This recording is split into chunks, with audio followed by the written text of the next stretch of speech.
Hello and welcome back to Big LEZ'S League, and this is a little bit different to how you usually see me, not usually on video, but I'm finally getting my video sorted, getting Big LEZ'S League out there on all different platforms. We're starting off with YouTube. I'm doing the season previews again. You would have seen these last year with Lee Addison. I'm changing it up this year. I'm going with the True Blue Sporting Podcast, and now that's with Hayden, my mate Hayden. He coaches my brother in football. He's running his own podcast and just getting his podcast underway. I thought, why not do this with him? Very, very smart football brain on him, and it is an unreal chat. Goes for about an hour, so similar to the bloke ones. Goes for about an hour, and a really interesting chat. We go through the Panthers, we go through the Roosters, we go through the Tigers in this part. Make sure you sit back, relax, and enjoy. Hello and welcome back to Big LEZ'S League and all rugby league experience. I'm your host, Big Les, and what a way to start the year 2023. Can you believe it? We're already in 2023, the first year of the Dolphins, a hectic year for NRL, a lot going on, particularly at the start of the year, the start of this year already, before the season has even gotten underway, but a big year in store for us. What a way to start the year, right, by getting the True Blue Sporting Podcast on. We're going to be doing season previews going into each team. We're going to be talking about the gains, the losses, success. How are they going to find success this year and where they're going to be ranked on the ladder. But let me welcome my co-host here, as I should call him, Hayden from the True Blue Sporting Podcast. How are you, big fella? I'm good, thanks, Les. How are you? I'm all right, mate. Doing all right and very excited. I'm keen. I'm ready to go. Coming in fresh. Had a little bit of a break in Jan, but I'm coming in fresh, ready to rip and tear, ready to get this year of rugby league underway, mate. Very, very excited. So let's get straight into it, mate. The Penrith Panthers. There's not much we really need to talk about this side because they've been very successful over the past 2 years. There's not too much changing. I think the biggest thing changing at that side obviously is Api Coruscant leaving, a main guy out of the spine. They've also got some of the young guys leaving as well, Sean O'Sullivan, Isaiah Katoa. But let's go through the gains and then the losses. So first, we'll talk about the gains. From the West Tigers, they've got Luke Garner and Tyrone Peachey. I'm sure you'd be spewing about Luke Garner, obviously being a West Tigers supporter. Zach Hosking, they've got him from Brisbane, and Jack Cogger. They got him from the Huddersfield Giants. He is a halfback. Luke Garner coming into this side, do you think he's going to start straight away? Do you think he's going to be brought in off the bench? How do you see him being used in this side? I think Luke's going to come in and replace Kickow. Ultimately, Kickow going opens that spot up at left back row, and I think Garner's shown, definitely last season, that promise that he's had, and he looks like a very solid edge back row. Probably not the strike that Kickow has, but he'll complement Liam Martin extremely well on the other edge. So I think he comes into that left back row spot. Obviously they signed Hosking as well, who can fit that role. I think both of them will be fighting it out over the summer to see who gets that spot. But yeah, Luke Garner's a very good signing for them, and if you look at their signings, Penrith, they're at that stage where they don't need to go out and sign a big name. They're just about complementing what they already have, and they've done exactly that with their pickups over the summer. Yeah, totally. They've got some pretty decent signings here. As I said, the only thing I'm really sort of worried about for Penrith is that hooking role. But other than that, they've recruited really well. We'll talk about the hooker role a bit later on. But yeah, Luke Garner coming into this side. It looks like he's going to replace Viliami Kickow. I have got raps on Hosking. Luke Garner, he does also provide that versatility as well. If there is an injury in the centres throughout the season, he can slot in there. If there's an injury mid-game, he can definitely slot in there, and then they can bring someone off the bench to play in the back row. So he does bring that as well. It's a very exciting signing. I'm really, really pumped about this one, Luke Garner. But I'm also pumped about Tyrone Peachey. I think he could be playing a bit of that Connor Watson at the Roosters sort of role, coming in as Mr. Fix-It. He can play pretty much anywhere from 1 to 13. What are your thoughts on this one? Because obviously he's come from the West Tigers as well. He's looking fit too during the preseason. Some of the videos that I've seen of their training, just things that I've seen outside looking in, he's looking ready to go. What are your thoughts on Tyrone Peachey? How do you think he's going to be used going into this year? Yeah, Peachey sort of looked a little bit lost since he left Penrith the first time. I think he's just never been able to find that stability that he had at Penrith. Obviously a Penrith junior, and his most successful parts of his career have been with Penrith. Penrith is where he saw his Origin debut, and he got that jersey. So I think just for Peachey, the going back to where he started it all, going back out of that sort of back to that chill environment, and that he's going into a culture which is very successful at the moment. Definitely could play that mix of fix-it role. He's got ability all over the park and can play in the forward pack or slotting on an edge. So, it's a good pickup for Penrith. We haven't seen the best of Peachey for the last couple of years, but there's no reason as to why he can't return to that back at Penrith. And look, if you even go into that hooking rotation as well, he can sort of slot in to that 14 jersey, depending on how Sonny Luke goes. I've got big raps on Sonny Luke. I assume he'll be 14 off the bench after Mitch Kenny. I'm assuming Mitch Kenny will start. They had him at 14 during the year, Mitch Kenny, so I assume he'll probably take the 9 role, and then Sonny Luke coming off the bench. But if that, for some reason, doesn't work or Sonny Luke gets injured, Tyrone Peachey can easily play that role. He slotted into 9 for the Tigers before. So, look, really excited about Tyrone Peachey. And as I said, he's looking much fitter than he did at the West Tigers, at the Gold Coast Titans even. He's looking fit. He's looking ready to go. He was really... there was a video that came out on the Panthers social media. He was sort of talking about the work ethic of the boys around him as well, and he was really impressed with how that was all going. So, look, very excited about Tyrone Peachey. I think he's going to be a bit better than people think at the Penrith Panthers. Sorry, I think he's really going to impress some people, especially playing that role that Connor Watson does at the Sydney Roosters. If he can pull that off, it'll be a very, very exciting signing. Zach Hosking, we sort of touched on him already, but he's just an absolute goer, isn't he? He's played a few games for Brisbane this season, more than I would have thought. I think it was about 7 or 8 games he played for Brisbane, either coming off the bench or some games even starting. But an absolute goer, was running about 120 metres per game. Yeah, really, really solid player. What are your thoughts on him? How do you think he'll be used, and will he start maybe coming off the bench this season, or will it take him a while to maybe work his way into this side? Yeah, I don't think he'll get the start straight away. But I think it's a very good signing for Penrith. It complements their sort of model for their edge back roles, their ability to go and to stay in the contest for a long period of times, and that's exactly what he does. I think it's a very good signing, and he's someone whose footy could go to an absolute another level in this system.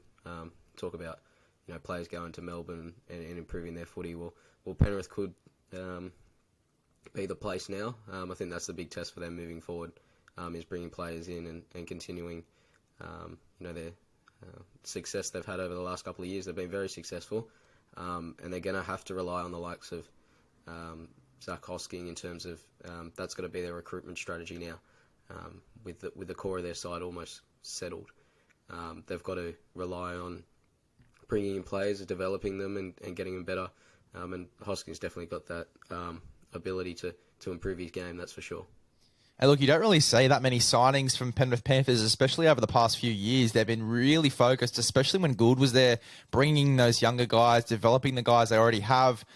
You look over at the losses column: Api Coruscant, Charlie Staines, Isaiah Katoa, Robert Jennings, Sean O'Sullivan, Jermaine Hopgood, Viliami Kikau, Christian Crichton, and Kurt Falls.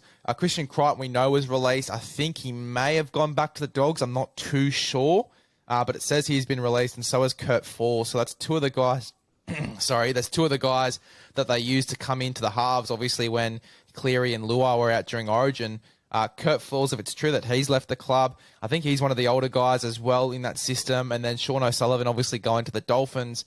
They're a little bit studded for depth, and I think that's where Jack Cogger comes into play. I think that's a really decent signing there. You're bringing back some of that depth that they've lost in the halves. But I think that could be maybe a little issue, especially during the Origin period. They've lost a few of the halves that they've sort of brought through to other clubs, and particularly that's just because their system is just so good. And over the past few years, they've developed that and had a really good system, obviously winning all of the comps in the lower grades as well as the higher grades. But yeah, Jack Cogger, I think, will be great to sort of add to that depth. But I think it's somewhere they could struggle. Now, we'll touch on that in a sec. We'll talk about Api Coruscant and the impact that's going to have him leaving the side. What do you think, how big of an impact do you think the loss of Api Coruscant is going to be? And do you think it's going to take a while for this spine of Mitch Kenny added into that 9 role, the spine of the Penrith Panthers to sort of gel going into this season? Do you think it's going to take a while, or do you think it's going to be pretty easy? Well, I think it's gonna be a big test, and it's gonna take a lot out of Nathan Cleary and Isaiah Yeo to sort of fill the hole that's left by Api Coruscant. I think it's no secret that with the success at Penrith, it correlates with Coruscant signing at the club back in 2020. He's just allowed Nathan Cleary to develop to the footballer he is today, and I don't think he gets the credit for that. Externally, I'm pretty sure internally they would definitely understand and not underestimate the role that he's played in improving Nathan's game. He's just, for me, he's the best number 9 in the game. He's so crafty out of dummy half, and he creates opportunities for the men around him. Even that forward pack, he marshals them so well, gets them going forward, always engaging markers, whether it be 1 or 2, and he's dangerous when he gets out and runs. And defensively as well, he does a lot of work. He's probably not known for his defensive work. Pretty ineffective with his tackles and misses a few, but he always seems to just get in the way and put his body on the line. And I think it's going to be a big loss, and it's going to be a test for definitely those 2 9s coming through in Kenny and Luke.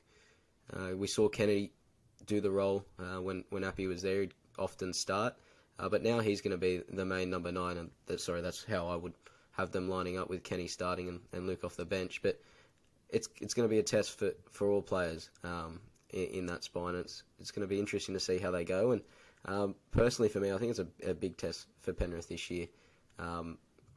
They've been incredible for the last couple of seasons, but this is a real test for them. They've lost a lot of depth, and they've lost a few key players to their premiership side. So I'm interested to see how it goes. But you never write off champions. They'll always come out and shock us. Well, look, you did snatch my next question. I was going to ask who you would rather start, Sonny Luke or Mitch Kenny.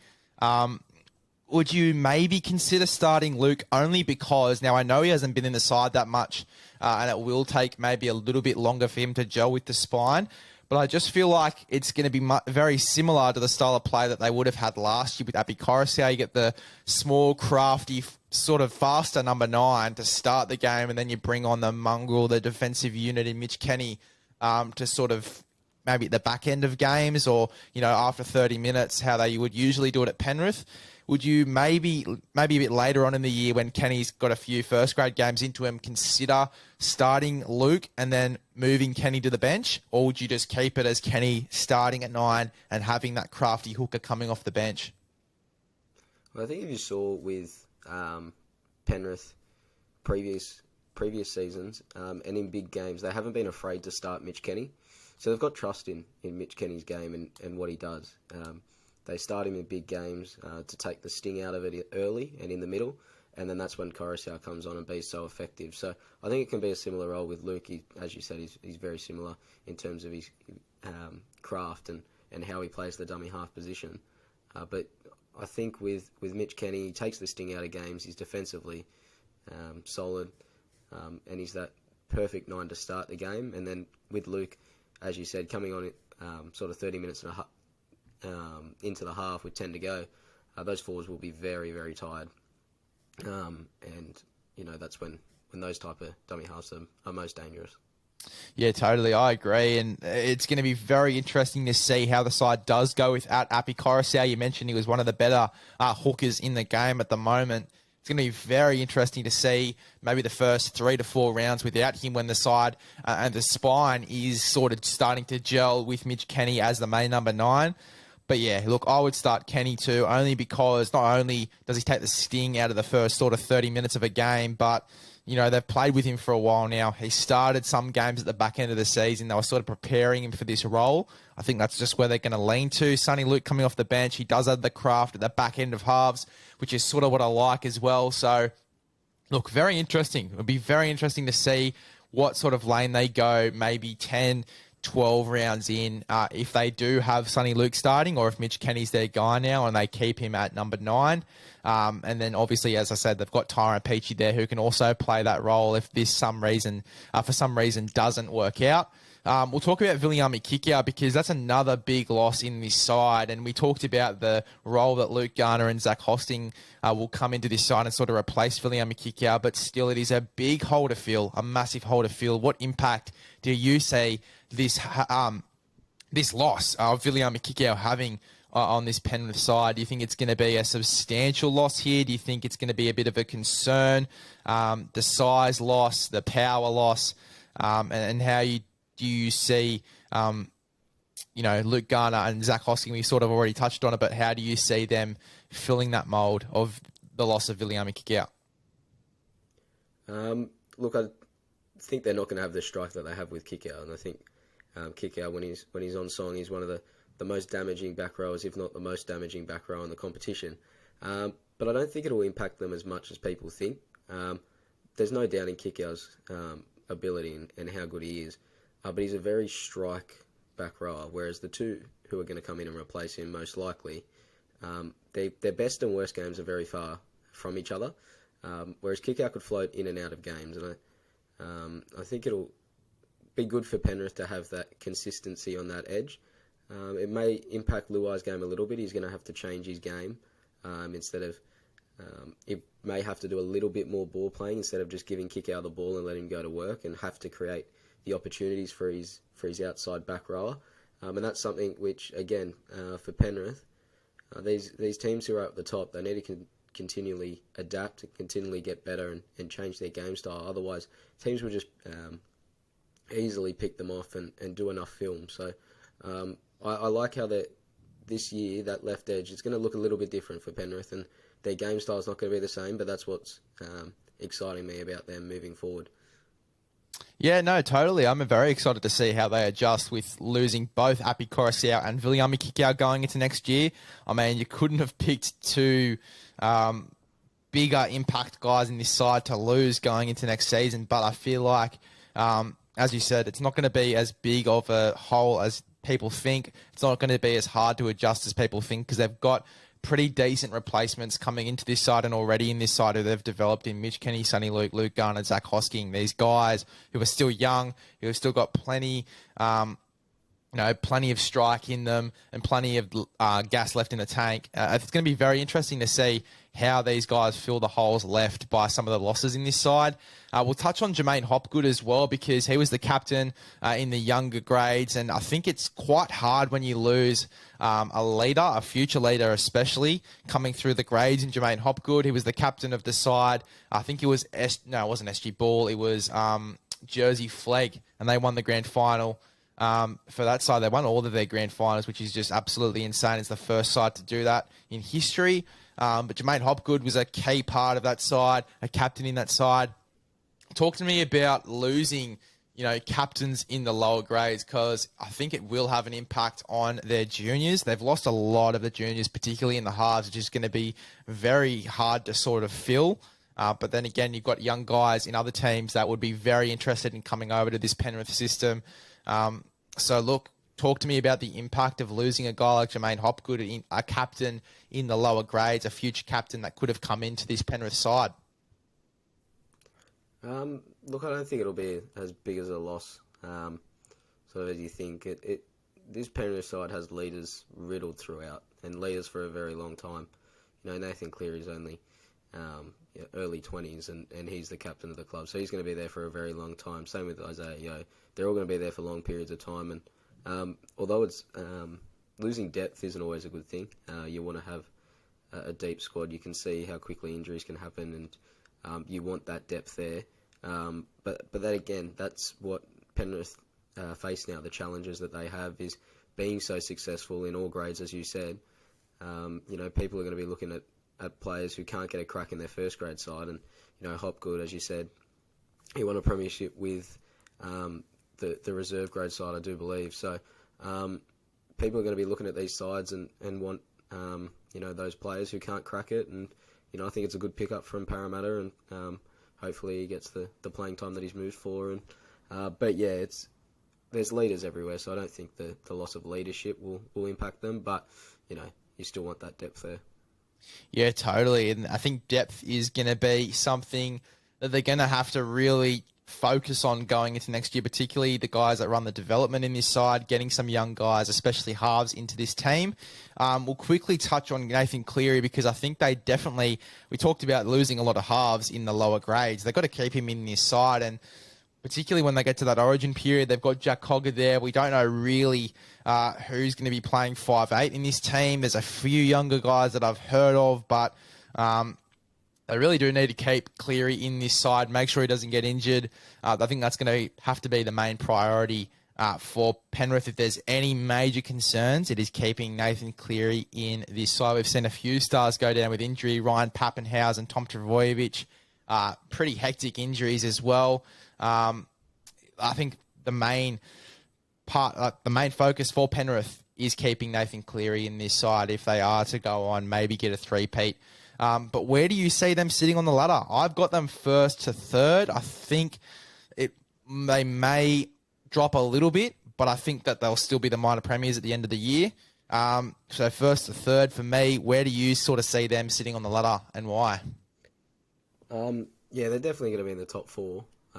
They're just so they're reliable now. The Panthers. You think of Melbourne for so many years. You could just put them in the top four, and it was a lock every year, and you were just figuring out the next three teams to put in there. And I think that's where Penrith have got to. They're so reliable. You know what you're going to get from their key players, and I definitely think they'll finish in the top four. They may have a little dip at the start of the year, take them a little bit of time to get used to new combos, new structures, but they're a great team with great players. Too many big names to not finish in the top four for mine. Yeah, totally. I agree. So first to third, maybe like just in the top four. I think that bracket is pretty fair enough. We're talking about a side that's won the last two premierships, and probably could go on to a three-peat. We don't want to be too boring on this podcast, but I think that's just the way that it's going to go. So first to third, top four is sort of the way that this thing is going to shape out. I think we can both agree on that. We'll go on to the Sydney Roosters now, and some of the gains and losses. They've got some pretty decent guys coming into this side. You look at Brandon Smith, Jackson Paulo, Jake Turpin, and Corey Allen. We'll touch on Brandon Smith first. Do you think he's going to be a full-time hooker? Do you think he's going to be this guy that's going to play 80 minutes or be developed into playing 80 minutes in the hooking role? Do you think you could maybe move into the lock-forward role during games and you bring on Jake Turpin off the bench or something like that? How do you sort of see the rotation of Brandon Smith working out in this team? Yeah, look, personally, I'm a little bit worried about the move of Brandon Smith. There's no doubting when he does play, he's one of the best nines in the competition. I just doubt whether he fits into that Roosters system. He just fits into that Roosters system in terms of the way they play their game. If you look at the two nines when they won the comps back in 18 and 19, Jake Friend and Sammy Verrills, they were nines who provided good service and made their tackles.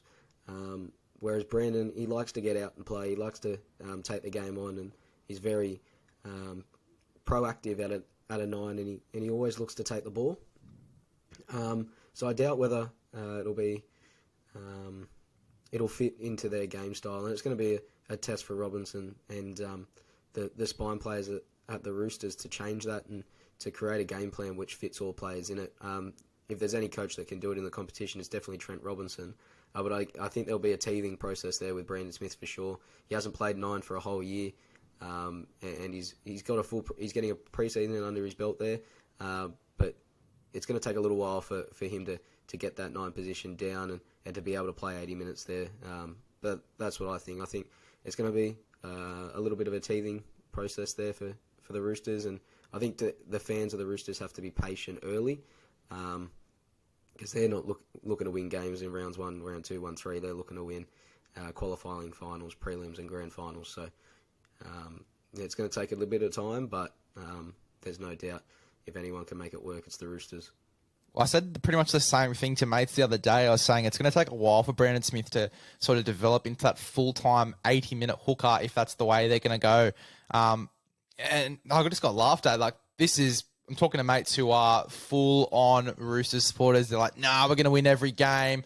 They were sort of doubting me a little bit. They were sort of up themselves, a bit cocky about it. But, yeah, it is going to take time for Brandon Smith to get into that full 80-minute hooker role. I don't think it's going to happen. Personally, I think the reason they signed Jake Turpin was because they had the same sort of concerns. I think he is going to play that 14 role. I think they were planning to have Connor Watson as just Mr. Fix-It off the bench as well as Jake Turpin. But obviously, Watson's out now with that I think it's a patella injury, which is pretty full on. But yeah, it's going to be very interesting to see how this rotation works. Could you maybe see Brandon Smith playing a 14 role if it doesn't work with him starting in the 9? Or do you think that it's going to be Brandon Smith at 9 and then they go from there? How do you see the rotation working if Brandon Smith doesn't work, like not straight away, but after maybe 8 or 10 rounds, or maybe just before Origin, if he doesn't work during that period in the full-time 9 role, do you see him maybe coming off the bench, playing a lock, then into hooker sort of role, like similar to what he did at the Melbourne Storm? Personally, I don't. I think they signed him there to be their main man at 9, and he went there to be the main man at 9. So they're going to make it work, whether it takes 8 rounds or 20 rounds. They'll just stick to it. They trust. It's very similar to Penrith. Their system is probably even better than Penrith, and they trust themselves internally, and they're going to make this work, whether it takes, as you said, till round 8 or to round 20. They're going to stick to this. They went out on a limb. They signed him and said, we want you to be our 9. They let Sam Verrills walk, which I thought was a silly decision. But the Roosters don't make many silly decisions without trusting themselves and backing their ability to make this work, and that's what they're going to do. They're going to find a way, and it's going to annoy everyone because the Roosters will be back up there again. Yeah, no, totally. I agree. And, yeah, no matter how long it takes, I think, as you said, the Roosters will make it work. With this one, Brandon Smith at 9, very exciting to see how he goes there. But as you said, it will take time. I think it will take a few rounds before he sort of transitions into that full-time hooker sort of role. Now, I've heard a little whisper from a Roosters page that Jackson Paulo's been training on the wing. They've moved Suaalii into the centres. Jackson Paulo starting on the wing for the Roosters. What are your thoughts on this one? I feel like on his day, he's a very similar player to a Suaalii. I don't know if he's as good as Suaalii, but he's a very, very sort of dynamic winger in this competition. And in a Roosters system, it's pretty exciting to see how Jackson Paulo will go. So what are your thoughts on Jackson Paulo, the signing, and starting on the wing? Do you think it's the right call here by the Roosters? Yeah, I think it's a good move. He's got height. He's got a few errors in him, and as a South fan, you would know that, Les. But there's no doubt that he's got something. Otherwise, the Roosters wouldn't have picked him up and moved Suaalii into a centre spot. I know that's where he's going to transition to when he's finished, but to do it now with Paulo coming in, they've obviously got faith, and he's obviously training the house down because he's moved one of the informed wingers in the competition out of that spot and allowed the Roosters to transition Joseph into the next phase of his career before he naturally progresses to fullback. So I think it's a good move for all parties involved in that in relation to Joseph and Jackson. They're both in the side and they'll both be able to perform. Yeah, no, totally. It's going to be very interesting between Jackson Paulo and Corey Allen as well. Do you think he's going to be a guy that maybe competes for that jersey on the wing, Corey Allen? Because, we saw glimpses of him a little bit at the Bulldogs. He didn't play much football there, but especially at South Sydney, he is an incredible player, Corey Allen. Do you think he could maybe have a chance of working his way into this side? Do you see the back line for the Roosters changing a little bit during the year? Because we know, obviously, last year it changed quite a bit. Paul Momirovski coming into the side, he's still in the system as well. So they've got a lot of guys in the back line. They've signed a lot of outside backs, which is maybe a little bit scary. Do you think Corey Allen's going to compete for that winger jersey?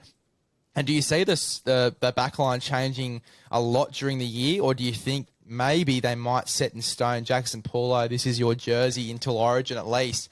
Show me what you've got here, and maybe develop Jackson Paulo into a really sensational winger. We've always got injuries, so it's always good to have that depth, and that's why Allen would be there. He'd be definitely fighting out the jersey in the summer, but even if he doesn't win the jersey straight away, there's still injuries, there's still opportunities throughout a season. It's a long season. It's a longer season this year than it has been ever with the introduction of the Dolphins. So the test of squads and the test of depth is what's going to separate those who rise to the top of the ladder and those who linger down the bottom. So there's no reason as to why that won't change, and hopefully, for all sides' sake, they stay injury free. But injuries are natural. You saw what happened to the Roosters in 2020. They were obliterated, and they were relying on the 30th man in their squad. So yeah, the back line, although that round one back line looks extremely damaging, you don't wish them on anyone, but injuries do happen. They are a part of our game, and there's no reason as to why Allen won't find himself in the side, but I wouldn't have him starting round one. Well, there you go. Jackson Paulo starting on the wing for the Roosters. Very interesting, but very exciting as well. A very exciting player when he's on. When he's on, he's on. And I'm very excited to see how he does go in this Roosters side. Now, Suaalii to the centres. What are your thoughts on this one? Because we watched him obviously in the World Cup, and he is a sensational fullback, but he's obviously stuck on the wing because of Tedesco. And then you look at Joseph Manu as well, a phenomenal fullback in the World Cup. He was just absolutely insane, but he's stuck in the centres because obviously Tedesco is there at fullback. Now, a bit of a nail-biter for you as well before you talk about Suaalii. When Tedesco does retire in the next however many years, do you see Suaalii taking the one jersey, or do you see Manu taking the one jersey, and why? Geez, that's a tough question. I think it'll be Manu, because they've played him there before. He's probably the backup one if Teddy does go down. You think they would move Manu there? I think Suaalii has a lot of improvement at one still to go, and he's still only 19, so he's going to be extremely dangerous. And the thing is with Joseph, we don't know whether he's going to be in the game. There's a strong chance he could be playing rugby union. So I think for the Roosters, having that clear-cut plan that Manu's going to be fullback, I think he's the next in line, because the unknown that's there with Suaalii and where his future lies. So yeah, hopefully he stays in rugby league, but I'd have Manu be that next in line for mine. Well, that's the thing as well. You've obviously got you'd probably have Luke Keary and James Tedesco retiring about the same time. Maybe that's the plan where you move Manu into the 6 and maybe then have Suaalii in the 1. But then again, like the side even right now, it is super dynamic. And what I mean by that is everyone is just such a... I'm trying to think of the word, but they're all very exciting. Very off the cuff side. There's not really that guy in there like your Cooper Cronk, who they obviously had a few years back, who sort of steered the ship. And I think that's my concern as well, not having that guy to steer the ship in there.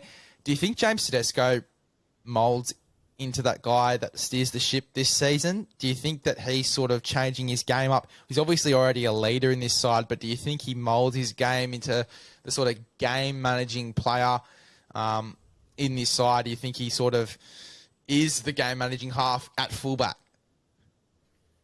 No, I think you've got to leave Teddy to be that bouncing, damaging ball runner that he is.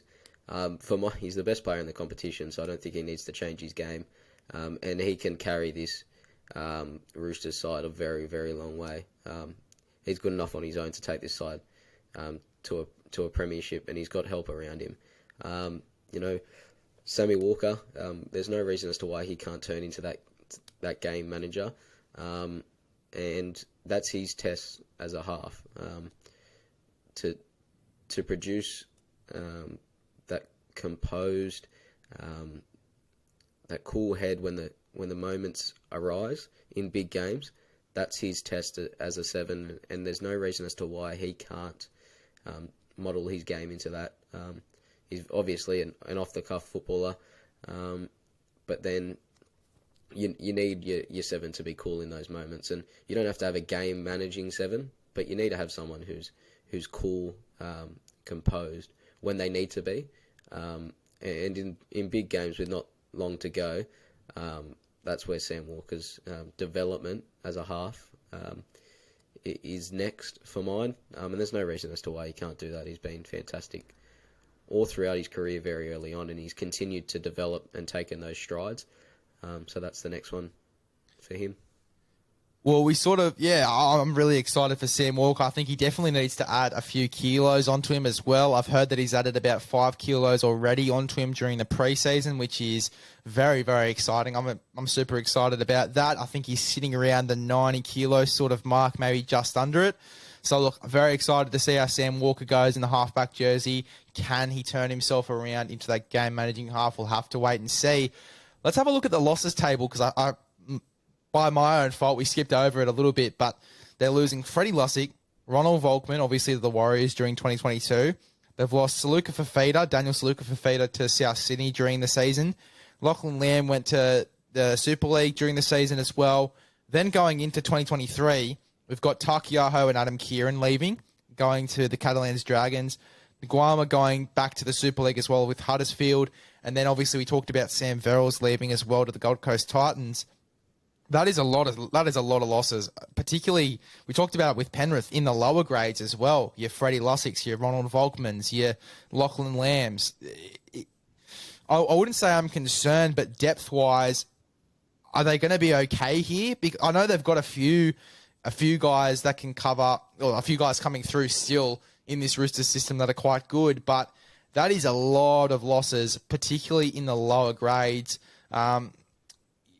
My question to you is, are they going to have to go on a little bit of a recruitment drive? I suggest they already have, but a little bit of a recruitment drive in the lower grades and get some of those guys back. Not get the guys that they've lost back, but get some depth in those key positions, particularly in the spine. Because if they are to go on that injury run again, let's not wish it on them, touch wood, but if they do go down that injury road again, it's going to be very hard for them if they don't have the depth in key areas. Do you think that that's something that they need to focus on, getting some of those younger guys back into this squad?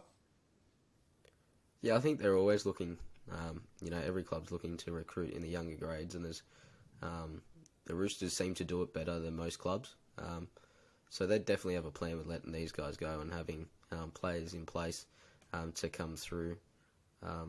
Although there are losses, I think only a few of them are key. The Takiaho one doesn't make sense for mine, as well as Verrills. I think Verrills is going to go on and kick on to be a very good number 9 at the Gold Coast Titans. And Takiaho, he's as damaging as it gets. So, although they've lost depth and around their squad, it's not depth where you go, you kind of wish you had them. I think they were getting rid of players who weren't in their plans and looking to bring in people who can supplement that.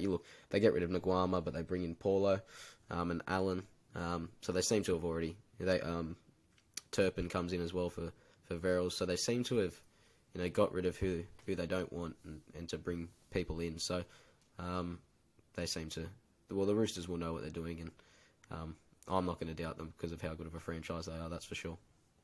Yeah, well, totally. They've got a very good franchise and some key players coming to the side, but also leaving the side. Very stacked in the back line. We talked about that already. With the side they've got now, where do you see them sitting on the ladder? I've said 2nd to 5th. I don't think they'll get first. I think that's Penrith. I think we all know that that's Penrith that are probably going to get the minor premiers this year. I don't see anyone really going above that. Sure, I can see Penrith maybe dropping in the finals, but I think they do get that first sort of spot. But 2nd to 5th, is that sort of similar to where you have them, sort of that in from 2nd to 5th? Or are you very confident that they're going to be a top 4 team? Well, there's strong coach, strong captain, strong franchise. That's almost a lock for the top 4. I think they'll finish 3rd this year. completely reliable. Even though I do have doubts with how they're going to work their game style with Brandon and whatnot, they're still going to be in the top four for mine. They're, as I said, strong club, strong coach, captain, franchise, top four. Yeah.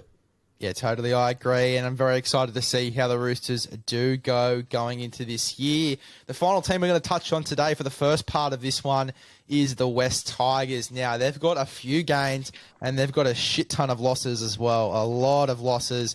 Some of the gains they've got this year, Isaiah Papali'i being the main one. We talked about Api Coruscant, but we'll talk about the impact he's going to have on this side. I know you're excited about that one. I can see you trying to hide a little smile there, but they've got a few guys coming into this team. Isaiah Papali'i, Api Coruscant, Charlie Staines, John Bateman, which is really exciting. We'll talk about that in a sec. Tristan Riley came from Rugby Union. Will Smith, obviously, Titans. Then he went to the Super League. Now he's back in the NRL. David Clemmer from Newcastle. And then David Nofaluma coming back from that loan deal to the Melbourne Storm. Out of those, we can pick a few key signings there. The first one we'll talk about is Isaiah Papali'i. Look, he's going to be very damaging for that edge, and particularly depending on what side that he is on. It's going to really help out Luke Brooks, particularly in defence. Both John Bateman and Isaiah Papali'i, I feel like that's a very big thing that they're going to help out with, the defence on the edges. But talk about Isaiah Papali'i. This is your club, this is the team you go for. What impact do you think Isaiah Papali'i will have on this Tigers outfit? I think Papali'i's been the most informed back row in the competition over the last 2 years, and he's sort of come from nowhere. But he's got that game style which just suits an edge back row so well. He hits a line and he defends extremely well. And as you said, he's going to really help Brooks on that edge. I think he will go into Brooks's edge to work that defensive structure, but then also in attack. It'll take a lot of pressure off Luke Brooks, having someone who can hit a line like he can, get to a spot on the field and just rely that he's got to put the ball near him and he's going to create something for him. He's just damaging. And although there were talks that he wasn't happy with coming to the Tigers, he wanted to retract and stay at Parramatta. You can tell now that he's there and he sees what's going on at the club. He seems to be to be happy with his decision, and I think he's going to be a really good signing for us. You touched on John Bateman as well on that other edge. Two very different back rows, but arguably it's the best back row combination in the competition. I'd ask you to find me a better one. They're both so damaging but offer different styles, and it could be that point of difference in the attack that the Tigers really haven't had for the last couple of seasons. Yeah, totally. I agree. It's going to be very damaging for those edges. It's going to help the centres as well, making those edges much more damaging. You know, I've heard a bit of talk, before we touch on Api Coruscant, I've heard a bit of talk that Bateman could maybe slot into that 13. He's played there in the Super League, and he played there when he just got to Canberra before he did slot on that edge. Do you see him playing 13?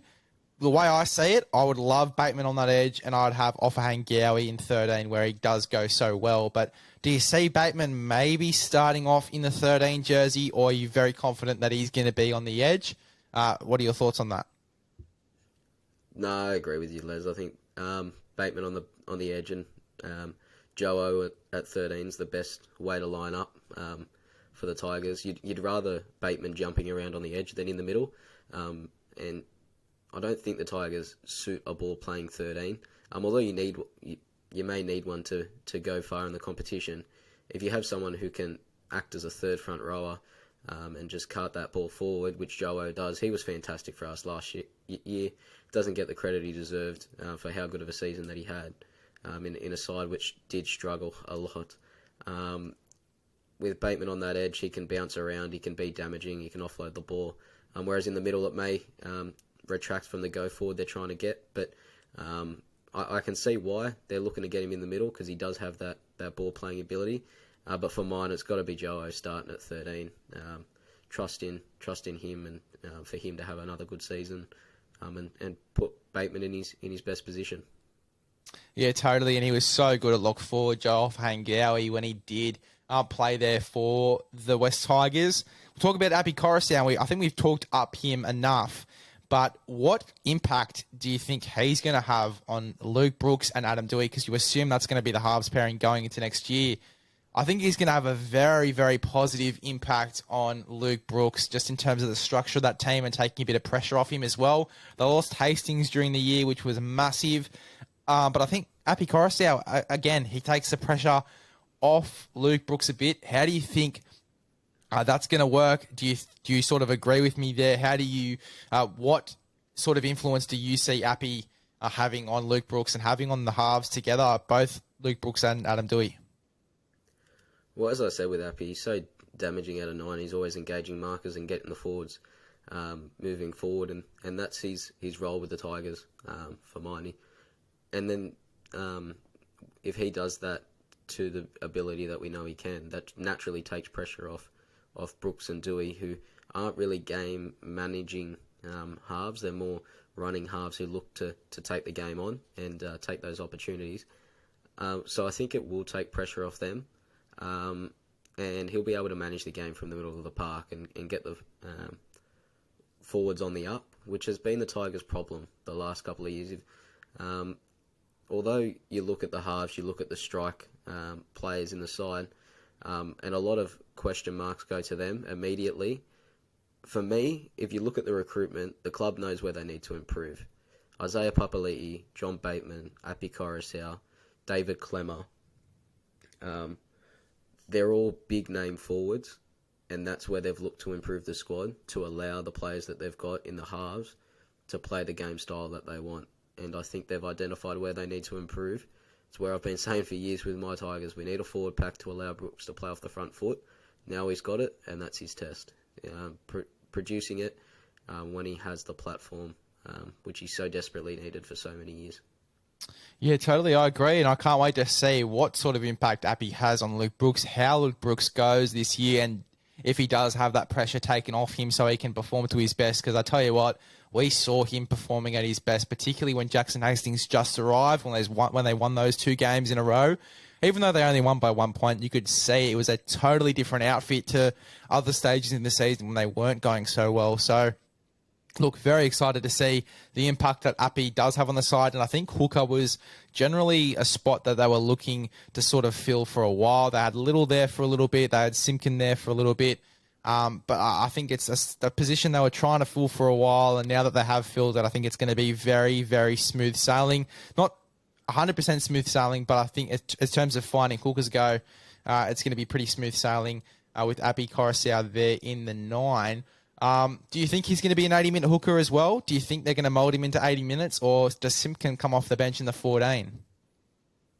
I really rate Simpkin. I think he was really, really good for us last year.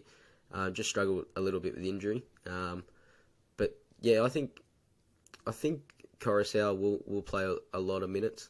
Will he play 80? I'm not entirely sure. I think they'll carry Jake. Sheens tends to like having that sort of extra option on the bench. If you look at his sides historically, I think they will carry Jake in round 1. But I have big raps on Simpkin, and I think Coruscant coming, he's not going to be here forever, and Simpkin's going to be the next. He's the future at 9 for the Tigers, and he's got a great opportunity to learn off Coruscant and learn a bit of craft and improve his game.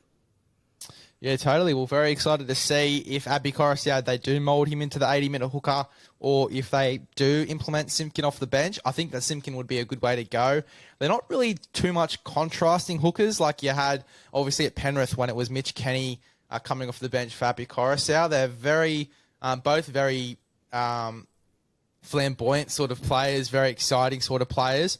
So, look, it'd be very interesting to see how that dynamic goes. But, yeah, look, I think I agree with you. That's the way they're going to go, with maybe Simpkin playing 20 to 30 minutes, maybe just less, maybe around that 25-minute sort of mark per game. I think that'll be pretty beneficial, and I think that it would really help if they are trying to mould Api Coruscant into that 80-minute hooker, just giving him more and more minutes each game, particularly in the first few rounds. We touched on David Clemmer before as well. I am super excited for this one. Was it worth trading away Jackson Hastings, though? Do you think that you could have kept Jackson Hastings, maybe got David Clemmer for someone else, or do you think that that was pretty worth it there, getting a guy like David Clemmer into this side? Well, I've heard little rumours that if we didn't get rid of Jackson Hastings, we wouldn't have got John Bateman. They played a little bit of time together over in the Super League, and from a few reports, they're not the best of friends. If you look at it for Clemmer and Hastings directly, obviously what Jacko did for the Tigers in the short period of their period that he was there, he gained a lot of supporters and a lot of fans at the club who only wish him the best. But if we're looking at as a club moving forward, they've identified where they need to improve, and they're not afraid to make a big decision. I think that's the thing with the Tigers, that people have sort of looked at previously and said, geez, that was a weak decision. That was a decision which didn't have anything behind it. Whereas this one, decisions they've made this off-season, they've been strong, and they've lacked leadership. They've shown leadership which they've lacked in the past, and that's the new phase of the club. And if you can't tell, Les, I'm pretty excited about this year. I think Sheen comes back into the club. Benji, Robbie, they're all back, and there's a vibe that just that's pretty special, because I think a lot of people are writing the Tigers off once again, but you can't write Sheens and Benji off when they're together, and they're gonna back themselves. And as fans, there's no one else we'd rather back than Benji and Sheensy. Yeah, well, mate, I can hear it in your voice. I can see you trying to hold back that smile. You're very excited about this one. But yeah, look, it's a very exciting team. We'll talk about the losses now as well. Oh, before we go on to the losses, sorry, who is your captain? We talked about leadership. Who would be your captain going into next year? Would you take Appy? Would you take Brooksy? Would you take Dewey? Who is your captain going into next year? Jeez, that's a good question. Can I name 6? I don't know about that. Let's try and keep it to maybe 1 or 2, I reckon. I'd probably look at either Dewey or Coruscant. I think one of those two would be the captain. I think you could even throw Offengowie in there, but I think Dewey or Coruscant, they'll be the ones that lead us into the next season. Dewey, Dundas Jr. He's a Tigers junior. That's where he played his junior footy. He plays for the badge on his chest, and I think it'll be Dewey. Yeah, well, he has been the captain in the past. He was obviously one of 6 captains last year. So yeah, I think why not carry that on, a guy that's been there for the past 3, I think, years now. Why wouldn't you carry that on and have him as the captain going into this year, and then Appy Coruscant maybe a second captain if you're pushing it a little bit? But let's not get to 6. Let's not get to 6 this year. I don't think that'd be very beneficial. But yeah, let's have a look at these losses. So obviously Luciano Leilua left during the year to North Queensland. Now it looks like he's in a bit of trouble over there and won't be playing much footy. Luke Garner and Tyrone Peach, we talked about them and their impact for the Panthers. Kelma Tuolagi to the Manly Seagulls. I think that's sort of a big one in terms of your young forwards that you've got coming through. I think that was a pretty decent loss there. Jacob Little and Zane Musgrove to St. George.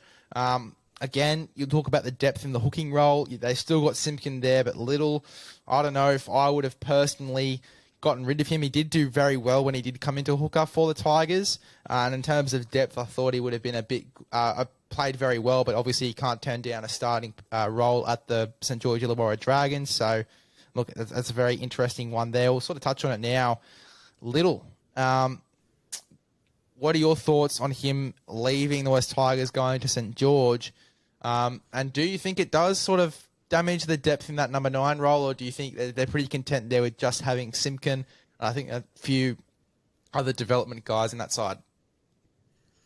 Yeah, I think for Jacob, his time at the Tigers was just riddled with injuries, that he was always just down the pecking order a little bit. I would have had, if he was still here, he would have been the 3rd ranked hooker.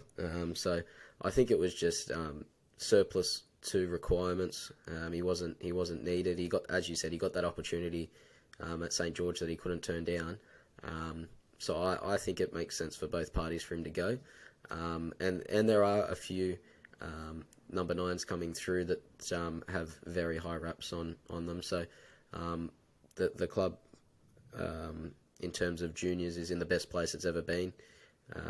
So they know what's coming through, and although little now seems like a little bit of a loss, I think in the future will just be another player in a rebuild that had to leave. I don't know what you think, Les, but you think Little will be a big loss? Or Look, I think in terms of depth, it hurts a little bit. But then again, as you said, you got Simpkin.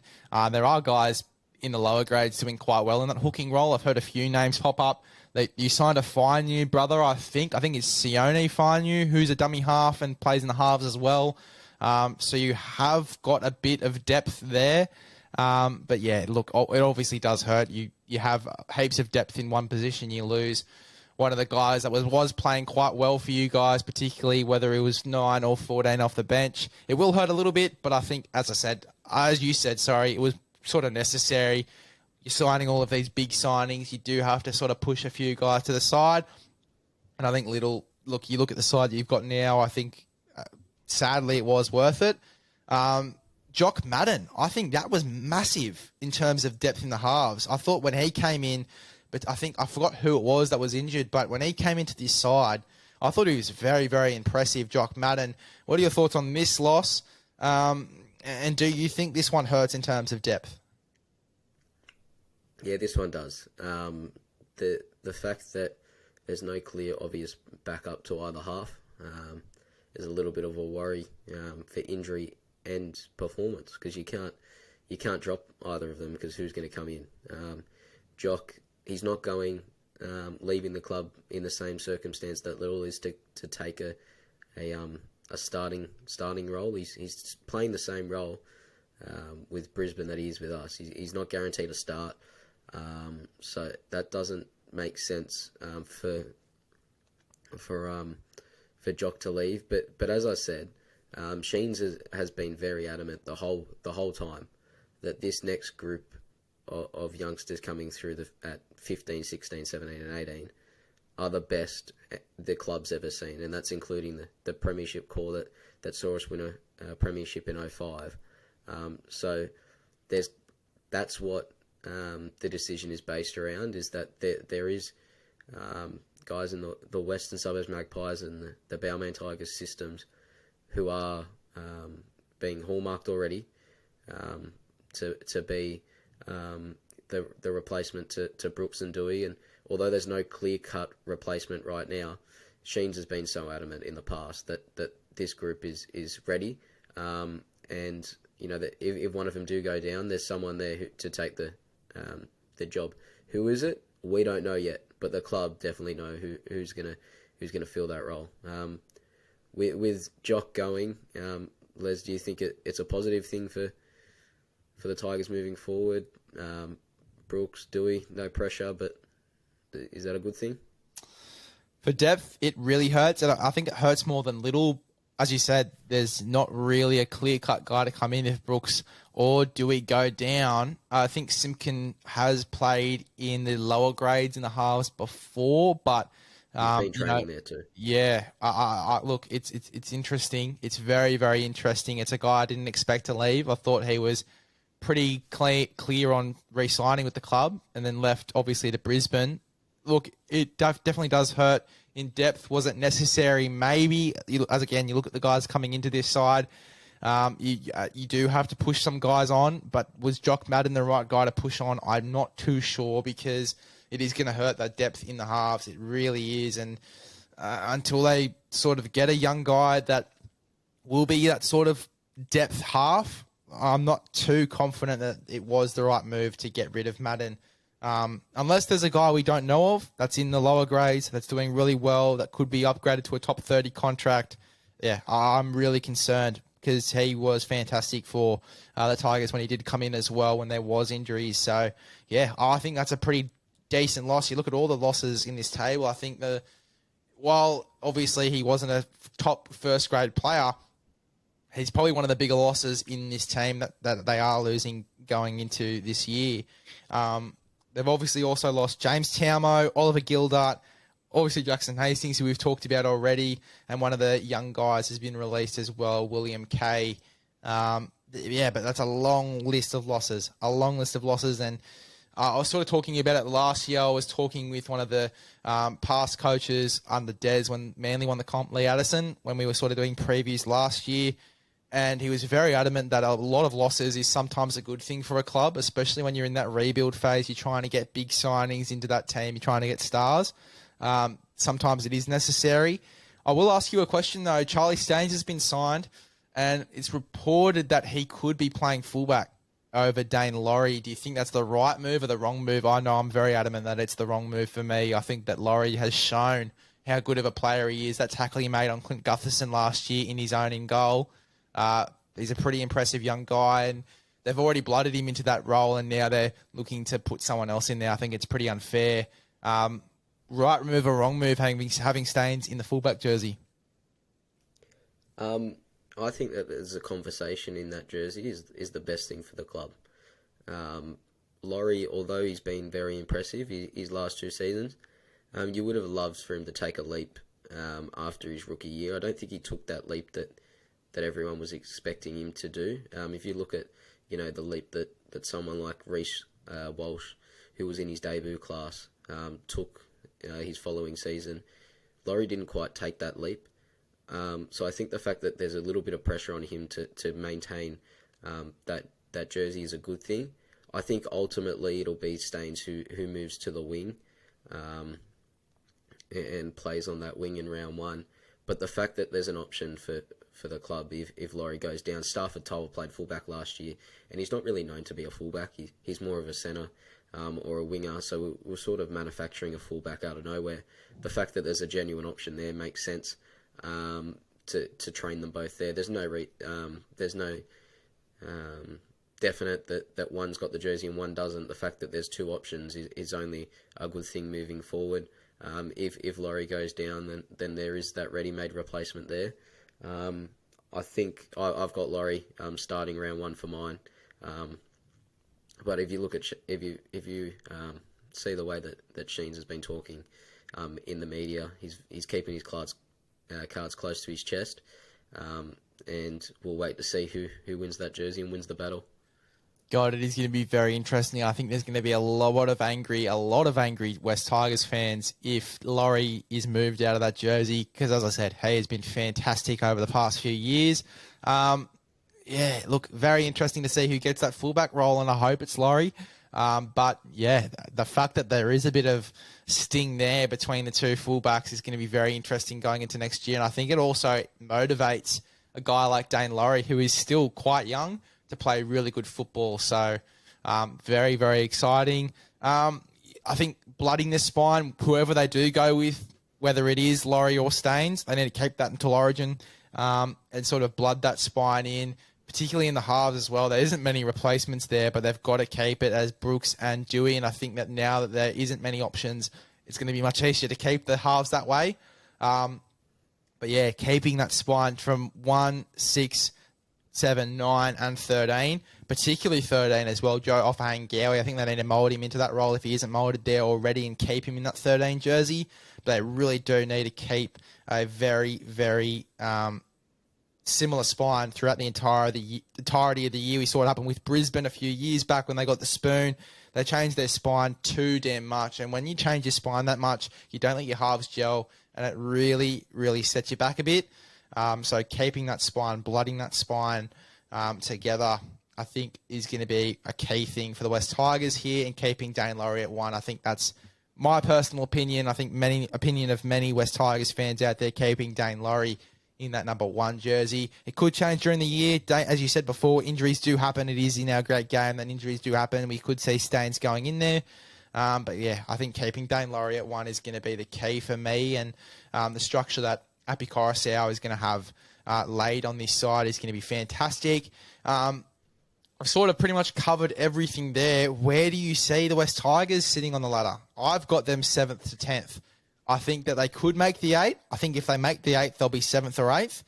but, they could just miss out as well, and they've been known to do that in the past. Where do you sort of see them sitting on the ladder? Yeah, look, I definitely think we'll improve, and I don't think we'll be anywhere near the bottom. I've gone a very optimistic 8th. I think we can finish in the 8. Obviously, it is a little bit of a rise from where we were, and there's probably a little bit of hope in that prediction. But